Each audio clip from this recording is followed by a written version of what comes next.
Hello students, आज हम करेंगे ISLM वक्र का खिसकाव। इससे पहले जो वीडियोस थे उसमें हमने IS कर्व कैसे ड्राइव करना है वो सीखा था और LM कर्व का किस प्रकार से जो डेरिवेशन होता है वो हमने सीखा था। तो ये जो टॉपिक है ये बीकॉम क्लासेज के लिए है, बीकॉम फर्स्ट ईयर में।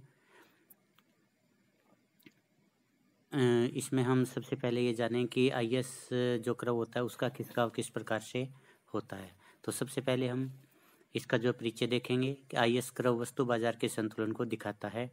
ये हमने पहले की वीडियो में भी देखा था और यह वक्र जो बहुत सारे तत्वों पर निर्भर करता है, जैसे सरकारी व्यय, निवेश व्यय, बचत का स्तर, कर की दर। इन सभी में परिवर्तन आने पर IS कर्व में भी खिसकाव आ जाता है। यानी ये जो गवर्नमेंट एक्सपेंडिचर है, इन्वेस्टमेंट है, सेविंग है, टैक्सेस है, इनमें चेंज आएगा तो IS कर्व जो है या तो अपने दाईं तरफ चला जाएगा या अपने बाईं तरफ चला जाएगा। तो इस प्रकार दाईं या बाएं सरकना ही IS कर्व का खिसकाव कहलाता है। या इसको आप अगर एक शब्द में बोलना चाहे तो ये कह सकते हैं, जब कभी भी कुल व्यय में परिवर्तन आता है तो IS कर्व का खिसकाव होगा। अगर कुल व्यय बढ़ जाएगा तो IS कर्व दाईं ओर चला जाएगा और अगर कुल व्यय में कमी होगी तो IS कर्व बाईं ओर चला जाएगा। कुल व्यय के बढ़ने से IS कर्व जो है दाईं ओर, तो और कुल व्यय के बढ़ने से IS कर्व बाईं ओर सरक जाता है। ये हमने देख लिया। और हम यहाँ पर केवल दो क्षेत्रीय मॉडल को लेकर के स्टडी करेंगे। टू सेक्टर मॉडल में क्या होता है, एक तो जो है इन्वेस्टमेंट होता है और दूसरा कंजप्शन होता है। तो C+I ये टू सेक्टर मॉडल है। इसमें अब हम IS वक्र किस प्रकार से खींचते हैं वो देखेंगे। हम दो रेखा चित्र बनाएंगे, एक तो A तथा एक B। शुरू में OX अक्ष हमने लिया है।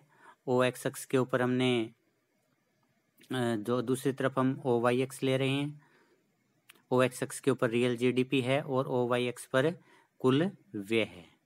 इसके बाद हम एक रेखा खींचेंगे बिल्कुल O से निकलती हुई, जो कि आय और कुल व्यय में समानता को दर्शाती है, यानी Y = एग्रीगेट एक्सपेंडिचर।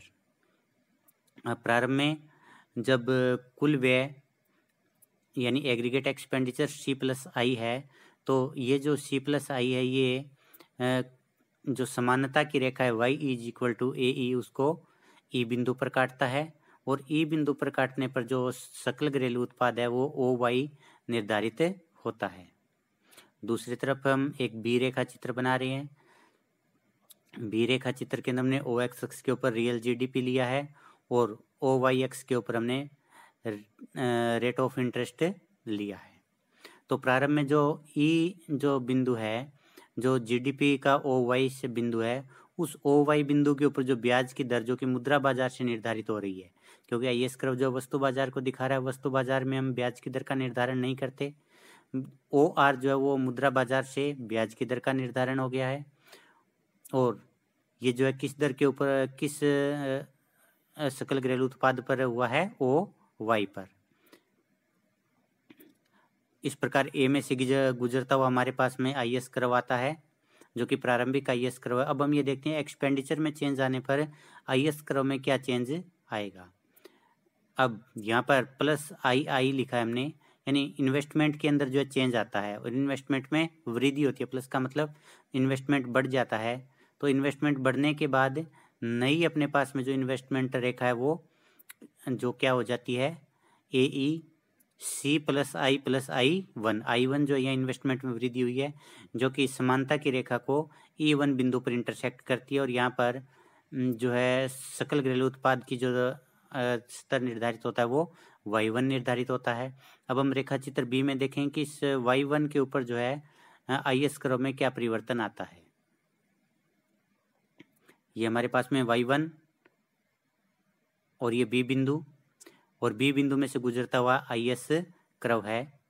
और इस प्रकार हम देखते हैं जब एक्सपेंडिचर Y से बढ़कर के Y1 हुआ, या एक्सपेंडिचर जो है C+I से बढ़कर के C+I+II हुआ, तो उसके कारण IS वक्र जो है दाईं तरफ खिसक गया। यानी जब भी व्यय में वृद्धि होगी तो IS कर्व जो है दाईं तरफ शिफ्ट होगा और ये IS से IS1 हो जाता है।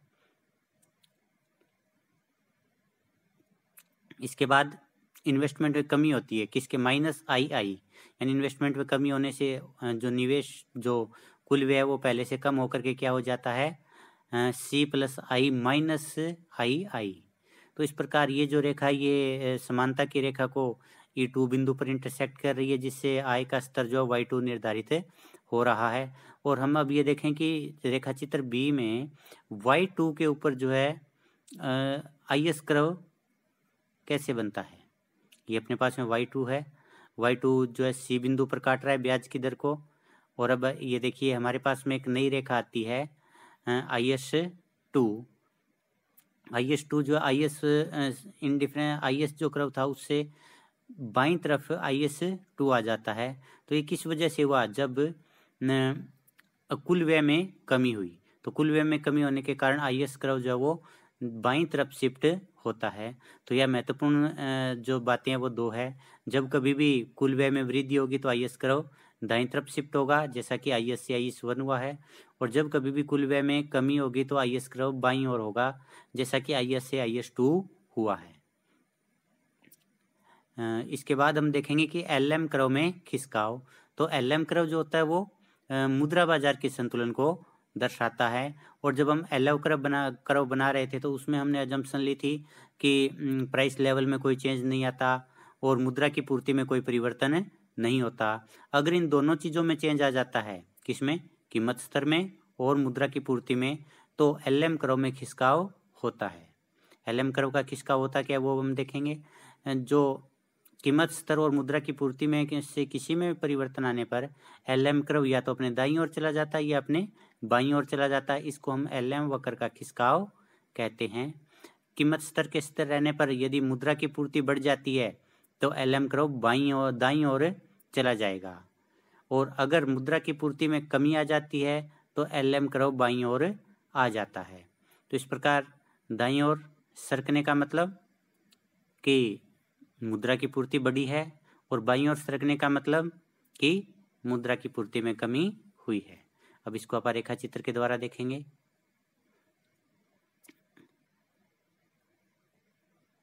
LM वक्र का खिसकाव रेखा चित्र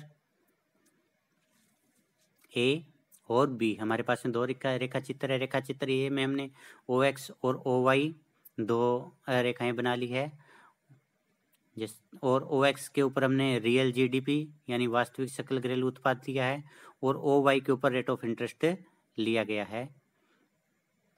दूसरा जो बी रेखा चित्र है वो भी हम बना रहे हैं। इसमें हम OX लेंगे, OX के ऊपर रियल GDP है और OY के ऊपर रेट ऑफ इंटरेस्ट है।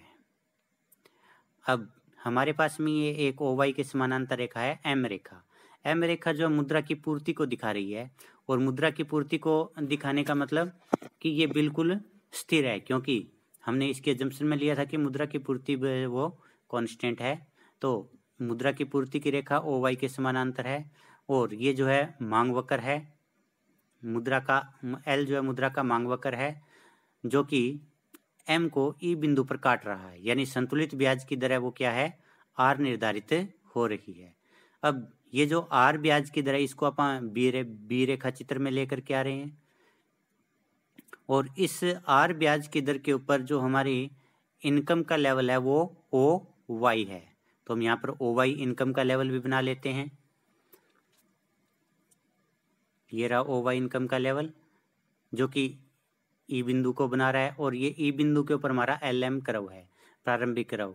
यहाँ पर आप देख पा रहे हैं LM कर्व का जो सामान्यतः ढाल होता है वो बाएं से दाएं ऊपर की तरफ उठता हुआ होता है, यानी धनात्मक ढाल होता है। अब नेक्स्ट अवस्था में आप देखें कि क्या हो रहा है। ये LM कर्व, अब मुद्रा की पूर्ति जो है वो पहले से बढ़ गई है, बढ़ करके M1 हो गई है। M1 जो मुद्रा की पूर्ति है वो उसी मांग वक्र को, जो कि पहले वाला मुद्रा का मांग वक्र L था, उसको E1 बिंदु पर काट रही है, और जहां पर ब्याज की दर है वो पहले वाली ब्याज की दर से कम, यानी OR1 ब्याज की दर का निर्धारण होता है। अब हम इसी OR1 ब्याज की दर के ऊपर जो है LM कर्व का देखें क्या सिस्टम है। ब्याज की दर OR2 है, और OR2 के ऊपर जो है सकल घरेलू उत्पाद वही है, उस सकल घरेलू उत्पाद के ऊपर LM कर्व जो होता है पहले से दाईं तरफ आ जाता है। किस तरफ शिफ्ट हो रहा है, ये दाईं तरफ शिफ्ट हो रहा है। तो मुद्रा की पूर्ति बढ़ी, मुद्रा की पूर्ति बढ़ने के कारण जो है LM कर्व दाईं ओर शिफ्ट हो गया, LM1 हो जाता है। इसी प्रकार से जब मुद्रा की पूर्ति में कमी होती है तो मुद्रा का पूर्ति वक्र M2 हो जाता है, जो कि पुराने वाले मुद्रा के मांग वक्र L को जो है E2 बिंदु पर इंटरसेक्ट कर रहा है, जहां पर ब्याज की दर का निर्धारण हो रहा है OR2। और इसी OR2 को हम आगे लेकर के चलते हैं। इस OR2 के ऊपर जो है संतुलन का बिंदु है वो E2 है, और E2 के ऊपर जो है LM कर्व है वो क्या रहेगा, बाईं तरफ से खिसक जाएगा पहले वाले LM कर्व के, और ये LM2 वक्र जो है वो नया LM वक्र है। तो इस प्रकार हम देखते हैं कि जब मुद्रा की पूर्ति में वृद्धि हुई, यानी मुद्रा की पूर्ति M से बढ़ करके M2 हो गई, तो जो LM कर्व था वो LM से बढ़ करके LM1 हो गया, यानी दाईं तरफ सरक गया। इसी प्रकार से जब मुद्रा की पूर्ति M से कम होकर के M2 हो जाती है तो LM वक्र है वो पहले वाले वक्र के बाईं ओर चला जाता है, LM2 हो जाता है। तो इस प्रकार LM वक्र जो है वो मुद्रा की पूर्ति द्वारा निर्धारित होता है। अगर मुद्रा की पूर्ति बढ़ेगी तो LM कर्व जो है वो दाईं तरफ जाएगा, और अगर मुद्रा की पूर्ति कम होगी तो LM वक्र बाईं तरफ चला जाएगा। Thank you students.